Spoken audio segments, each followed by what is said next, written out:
Hey there, welcome back to True North Reviews. My name is Ryan, and today we're analyzing the newest single from the Canadian folk rock group, the Strumbellas. This one is called Salvation, and it's here to mark a stylistic change for the six-piece Lindsay band. And yeah, I get it, you won't know what Lindsay exactly is, but I'm here to fill you in. It's a little place on the map in Ontario, Canada, and that's where I kind of grew up myself, so there's that personal context for starters. And yes, with the Strumbellas, I've followed this band before they blew up with their international hit Spirits, and you know what? I'm glad that a band like this has done so well. Not because I'm a local fan, but the Strumbellas just have something going for them artistically speaking. And this is mainly because they've showcased a wide variety of influences across many genres, including indie rock, alternative, country, folk, pop.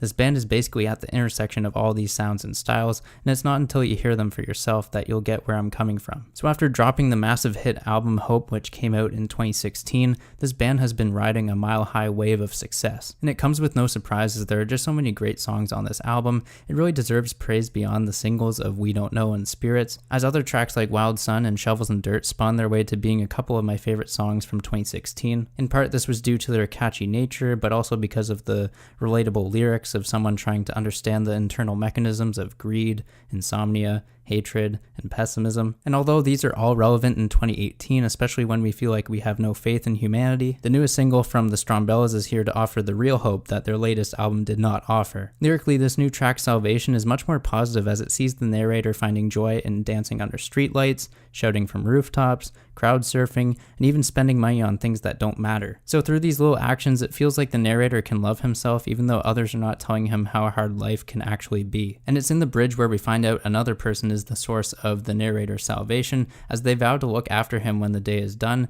and even when they're dead and gone. Thematically, this reminds me of the loyalty shown on the older Strumbellas track Dog, as we see a personal and tight-knit bond between these two people in the story. But something about this track is liberating far beyond the lyrics, as the music is here to be upbeat, from the tempo to the disco drum pattern to the groovy bass line to the fulfilling chorus. Honestly, this track feels like the band just took a 180 in their sonic direction, focusing more on the optimistic outcomes of life. And you know what? This is what we need in this world, more people being happy. I mean, why else would we want to live? We're only here for a short time, not a long time. Let's make it worthwhile. And no, I'm not trying to undervalue sadness or the importance of therapy, but hey, happy music sometimes can be the best medicine, and this new track from the Strumbellas is just what the doctor ordered. Anyway, those are my thoughts on the newest single from the Strumbellas. I definitely was a huge fan before going into this review, and I'm not let down at all with this upbeat jam. I'm looking forward to hearing more from this band in the future as they work towards their 4th studio album. If you've liked today's video, drop a like, consider subscribing if you're new in town, and as always, have a rockin' day. Thanks for listening.